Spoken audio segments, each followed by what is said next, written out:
ओए चुप हो जा। वो कष्ट निवारण समिति की बैठक लेते हुए नजर आएंगे। आप देख सकते हैं बुके देकर उनका स्वागत किया जा रहा है। उनके साथ मंच पर विराजमान इंद्री के लोकप्रिय विधायक परम आदरणीय श्री राम कुमार कश्यप जी, भाजपा के जिला अध्यक्ष परम आदरणीय श्री योगेंद्र राणा जी, नगर निगम की मेयर मैडम श्रीमती रेखा, माननीय उपायुक्त महोदय, आप जिला प्रशासन की ओर से माननीय मंत्री जी का सभी को नमस्कार। आज की इस बैठक में मैं माननीय डॉक्टर जिला करनाल का इस बैठक में पहुंचने पे हार्दिक अभिनंदन एवं स्वागत करता हूं। कश्यप जी, विधायक हल्का इंद्री, मेयर मैडम रेणुमाला गुप्ता जी, योगेंद्र राणा जी, जिला अध्यक्ष करनाल, एसपी साहब, नगर निगम में उनसे शिकायत करता करना है। मैं अध्यक्ष महोदय को अवगत कराना चाहूँगा कि आज की इस बैठक में टोटल 15 परिवार लगे हैं। इसमें से 4 परिवार पहले की जो मीटिंग थी उनसे लंबित है और 11 नए परिवार हैं। अब मैं अध्यक्ष महोदय से कि वो बैठक को शुरू करने की आज्ञा लें। धन्यवाद। सभी बंधुओं को नमस्कार। तो इस मीटिंग में उपस्थित हमारे इंद्री के लोकप्रिय विधायक श्री राम कुमार जी कश्यप, हमारी करनाल नगर की कार बंधुओं, मैं आप सबका इस मीटिंग में स्वागत करता हूं, अभिनंदन करता हूं और आपके स्वास्थ्य की मंगल कामना भी करता हूं। तो मैं निवेदन करता हूं इस साहब से। और इसके जो गवाह थे सर, उसके पैसे रिफंड कर दिए गए हैं और जो संबंधित केन कामदार था उसको सस्पेंड कर दिया गया है और ये पैसे उससे काट लिए गए। तो पैसे काट लिए, उसको सस्पेंड भी कर दिया सर, सस्पेंड भी कर। तो उसको जांच जारी है। सर, आपकी कंप्लेंट में सर मुकदमा दर्ज हुआ था लड़ाई झगड़े का, इसमें 3 आरोपी अरेस्ट कर लिए गए थे। इसमें इशू ये था कि 300 इनका लड़ाई झगड़े के दौरान प्रेगनेंसी अरेस्ट नहीं, उनको उनकी बेल करवा दी बाहर से बाहर। हम पूछने जाते हैं न गिरफ्तार करेंगे तो क्या करेंगे, क्या करवाएगी, ना गिरफ्तार करवाओगे तो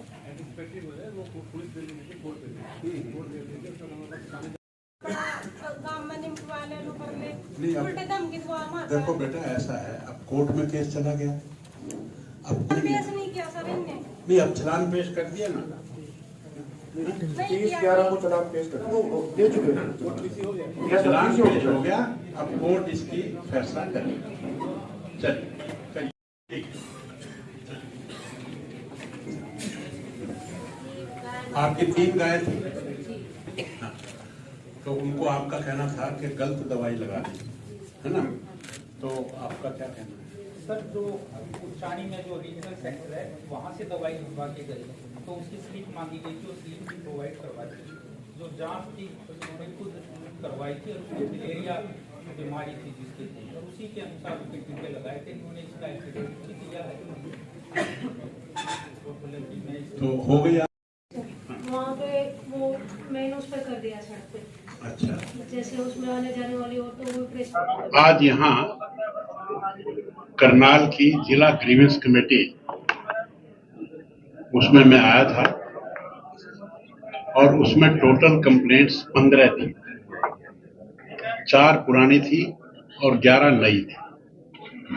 तो 15 में से लगभग जो 4 पुरानी थी उन सभी का फैसला हो गया, उसका निपटारा हो गया, और बाकी जो 11 नई थी उसमें से 7 का फैसला हुआ, 4 रह गई, उनको हमने पेंडिंग रखा है।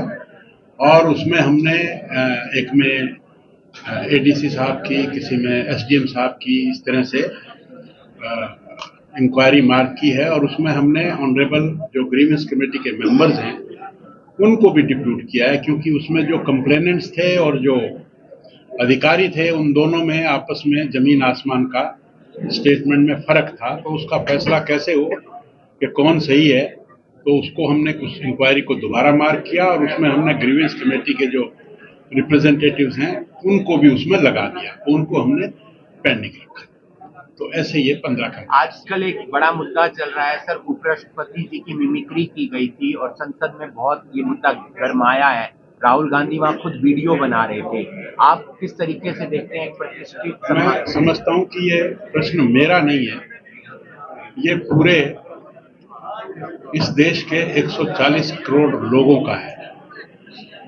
आफ्टर ऑल देश के राष्ट्रपति और देश के उपराष्ट्रपति ये एक ऐसी संवैधानिक पोस्ट भी है, ऑनरेबल पोस्ट भी है, इनको हम महामहिम भी कहते हैं, हिज एक्सेलेंसी भी कहते हैं। तो ऐसे लोगों को हमें हास्यास्पद नहीं बनने देना चाहिए ऐसी जिम्मेवारियों को। तो जिन लोगों ने भी की, मैं तो आपके माध्यम से भी ये कहना चाहूंगा, अपील भी करना चाहूंगा कि ऐसा काम अपने को नहीं करना चाहिए और एडमिनिस्ट्रेशन को भी इसके खिलाफ उचित कार्रवाई करनी चाहिए। संसद पर सर घटनाक्रम हुआ, कुछ लोग अंदर चले गए, एक हरियाणा की लड़की भी का नाम सामने आ रहा है जो प्रोटेस्ट कर रही थी। क्या समझते हैं, क्या तरीका? दुखद घटना है, अफसोस की घटना है, ये नहीं होनी चाहिए। तो जहां तक मुझे लगता है कि जो संसद के अधिकारीगण हैं उन्होंने इसका संज्ञान भी लिया है, आगे से इस तरह की घटना ना हो ऐसा मैं समझता हूं कि उन्होंने स्टेप्स लिए होंगे। सर नगर निगम के चुनाव कब तक हो सकते हैं, क्योंकि बहुत कम समय रह गया है? नगर निगम के चुनाव का फैसला चुनाव आयुक्त ने लेना है। हमारी ओर से लगभग उनकी वार्डबंदियां और जो उनके जो नॉमिनेशन, जो सिलेक्शन थे वार्ड रिजर्वेशन के, वो लगभग हो चुके। ये जो 5 निगम जिनके अभी टर्म पूरी नहीं हुई है, हमने इनका भी काम शुरू कर दिया है। ये 5 निगम जो हैं वो यमुनानगर, करनाल, पानीपत, रोहतक और हिसार। यहाँ वार्डबंदी शुरू हो गई। यहाँ हमने वार्डबंदी का काम शुरू कर दिया है। उनसे हमने एडहॉक कमेटी और ये सब मांग लिए हैं, तो हमने तो उनका काम भी शुरू कर दिया। और जो पहले लगभग कितनी 38 थी या जितनी भी थी, उन सब का काम लगभग हमने पूरा कर लिया है। अब चुनाव आयोग जब भी चुनाव करवाएगा तो हम समय पर अमित शाह आ रहे हैं और जेपी नड्डा जी आ रहे हैं हरियाणा, कोई उम्मीद ऐसी है कि कोई मिलेगी? और भी क्या, मैं समझा नहीं। गीता जयंती पे कल अमित शाह जी, ये कल बड़ी नड्डा अच्छी जी बात है कि गीता जयंती कुरुक्षेत्र धर्म क्षेत्र और गीता जयंती को अब हम अंतर्राष्ट्रीय लेवल पर हमने मनाना शुरू किया है। और अंतर्राष्ट्रीय लेवल पर ही मनाना केवल नहीं शुरू किया, बल्कि इसका इंग्लैंड में और कनाडा में, ऑस्ट्रेलिया में हमने वहां जाकर भी मनाई है। और मेरा सौभाग्य है कि पिछले साल कनाडा में मेरा जाना हुआ था, तो वहां हमने टोरंटो में बहुत अच्छे तरीके से गीता को अंतर्राष्ट्रीय लेवल पर मनाया। विपक्ष एक सवाल उठा रहा है कि इजराइल, दुबई और यूके में नौकरियां निकाली हैं हरियाणा कौशल रोजगार निगम के तहत। अगर हरियाणा में नौकरियां दी जाएं तो ज्यादा बेहतर है, ऐसा विपक्ष का कहना है। देखिए, ऐसा है कि नौकरियां लिमिटेड होती हैं। अगर हमने यहाँ के लोगों को जो इच्छुक हैं, कोई जबरदस्ती तो है नहीं, अगर बाहर भी नौकरी मिले तो इसमें भी विपक्ष राजनीति करे तो भगवान ही उसका खैर खाम है। कांग्रेस ने फंड की मांग की है कि 138 साल की पार्टी उनकी हो चुकी है और जनता 138 रुपए कम से कम उनकी पार्टी को दे, तो क्या कहेंगे? उनका अपना मामला है। कोई भी पार्टी के फंड को अगर इकट्ठा करे और वो नंबर 1 का हो और उसको एक संवैधानिक तरीके से करे तो हमें तो कोई इतराज नहीं। कांग्रेस दावा कर रही है सर वो जनसंवाद शुरू किया गया था, सबसे ज्यादा जो शिकायतें हैं वो अर्बन लोकल बॉडीज यानी कि आपके डिपार्टमेंट से आएगी, लेकिन सबसे ज्यादा पेंडिंग भी आज तक उसी डिपार्टमेंट की है। प्रश्न ये नहीं है, प्रश्न ये है कि पहली बार सरकार जनता के अंदर गई और जनता से वार्तालाप किया और जनता से डिमांड्स मांगी। अब वो एक कहावत है कि best thing to avoid complication is not to do anything. आप कुछ भी नहीं करोगे तो कोई शिकायत ही नहीं आएगी। तो ये तो एक मैं समझता हूं कि सराहनीय काम है हरियाणा के यशस्वी मुख्यमंत्री, और उन्होंने अपनी पूरी टीम, सभी मंत्रियों को, सभी एमएलएस को, सभी सांसदों को ये कहा कि पूरे प्रदेश के 6,500 गांव जो हैं उनमें जाएं, लोगों से मिलें, लोगों की शिकायत लें। तो शिकायत लेंगे तो कुछ करेंगे भी। पेंडिंग होना भी स्वाभाविक है। विकसित भारत यात्रा में हुड्डा साहब ने चुटकी ली है कि सरकारी मशीनरी का दुरुपयोग किया। हाँ, उनको चुटकी लेना ही आता है और कुछ नहीं। मंत्री जी, हुड्डा साहब ने आज चंडीगढ़ में पीसी की विधानसभा सत्र चला और कहा कि मुख्यमंत्री 1770 घोषणाएं कर चुके हैं, जिसमें सिर्फ 262 की पूरी हुई है अब तक। यानी ये सरकार सिर्फ घोषणाएं कर रही है, पूरी नहीं कर, सिर्फ 1500 घोषणाएं ऐसी। 262 हुई ना, 1500 उन्होंने कितनी की? देखिए, मैं अगर यहाँ कुछ भी ना कहूं और चला जाऊं, उसको आप अच्छा समझेंगे, या मैं ये कहूं कि आप अपने काम बताइए और आपने 1000 काम बता दिए और 1000 में से मैं 100 काम भी कर जाऊं, तो मैं कुछ भी ना करूं, कुछ भी ना पूछूं, वो अच्छा, या 1000 में जो 100? वैल्यू ये नहीं है कि 900 पेंडिंग हुए, वैल्यू इस बात की है कि 100 तो हुए ना, 262 तो हुए ना। अगर वो ये काम ना चलाते, ना घोषणा करते, तो एक भी नहीं होना था। प्रश्न ये है कि हमें ये देखना चाहिए कि गिलास कितना भरा हुआ है, हमने कितना काम किया। हम काम करेंगे और डिमांड लेंगे तभी तो पेंडिंग रहेंगी ना। मुख्यमंत्री जी ने कहा है कि भूपेंद्र सिंह हुड्डा को पुत्र मोह छोड़ देना चाहिए। अब ये उन्होंने कहा है तो ठीक ही कहा होगा। आप किस तरीके से देखते हैं कांग्रेस की गुटबाजी? कुछ आप एक राजनेता हैं तो मतलब गुटबाजी तो हमेशा ही खराब होती है। रोहतक में एक पूर्व मंत्री और ब्लॉक अध्यक्ष की भी बहस हुई है, मुझे जानकारी नहीं। सर, 2015 में हरियाणा की धरती से बेटी बचाओ बेटी पढ़ाओ शुरुआत की गई थी, लेकिन एनसीआरबी की जो अभी हाल ही में रिपोर्ट आई वो कभी चुकाने वाली। देखिए, बेटी बचाओ बेटी पढ़ाओ, मैं आपसे एक प्रश्न, वैसे तो मैं आपसे पूछने का अधिकारी नहीं हूं, लेकिन फिर भी उस समय जेंडर रेशो क्या था, आज जेंडर रेशो क्या है? उस समय लगभग 850 का जेंडर रेशो था, आज ये 925 को क्रॉस कर गया है। तो क्या हमारा नारा बेटी बचाओ बेटी पढ़ाओ ये ठीक नहीं है क्या? हमने 20 किलोमीटर के डिस्टेंस पे अनेक कॉलेज खोले। हमने कहा कि 20 किलोमीटर पे तो कॉलेज होना ही चाहिए, हमारी बेटियां पढ़नी चाहिए। तो हमने जो नारा दिया 2014 में, आदरणीय मोदी जी पानीपत में आए थे, उन्होंने ये नारा दिया था बेटी बचाओ बेटी पढ़ाओ। हमने अपनी बहनों को ठीक करने के लिए हमने हर जिला पर महिला थाने खोले। क्या वो नारा बेटी बचाओ बेटी पढ़ाओ का ये ठीक नहीं है क्या? आज हम पर दोष लगता है कि एफआईआर का नंबर बढ़ गया।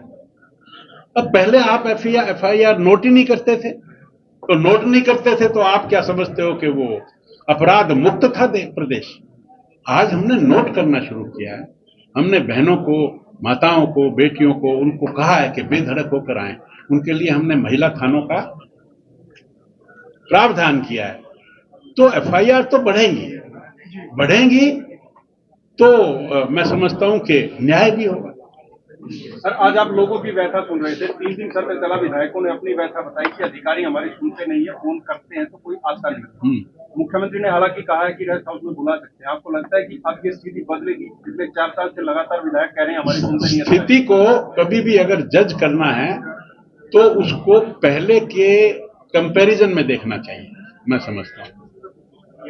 आज हम ग्रीवेंस कमेटी में आते हैं, आज कितनी ग्रीवेंस कमेटियां होती हैं, कितनी हम शिकायतें सुनते हैं, कितना हमने 15 तो वो सुनी, हमने सभी पार्षदों की सुनी। इसमें मैं ये नहीं दावा करता कि जितनी सुनी सबकी सब हो जाएंगी, लेकिन सुनी है तो कुछ तो हो। सर, जितनी भी शिकायतें थी सब में एक सिमिलरिटीज है। परेशानी होती है और वहाँ पे गालियाँ दी जाती है, तो स्टाफ को ये गलत जगह पे बना रहे हैं। क्या कहना है? डिस्ट्रिक्ट में 2 गाँव है सर, एक इधर काछवा साइड में पड़ता है, एक इनका जो गाँव है वजीदा जाटा। तो एक्चुअली ये जो उन्होंने कहा कि ये 2 नंबर 42 में पड़ता है वजीदा जाटा, इसकी जगह वजीदा अंकित है।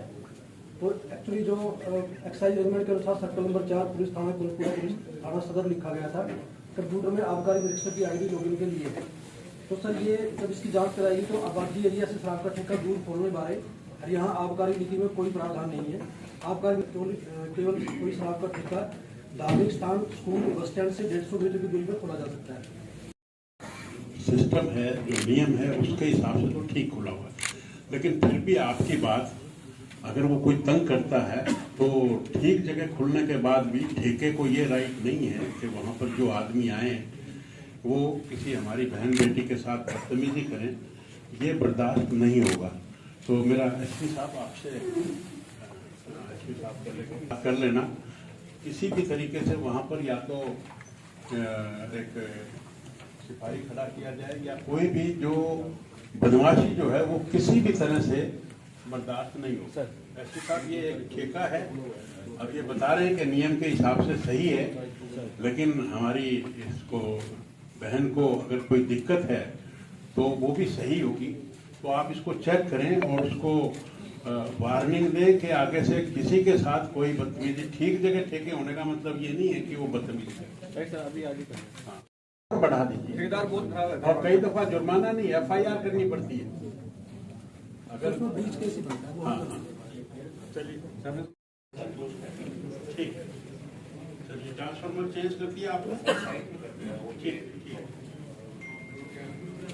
सर परिवार नंबर 4 नहीं तो बीमा जो था वो आपका कंपनी में था, बीमा कंपनी है तो नहीं, बीमा तो आपका कंपनी ने किया ना।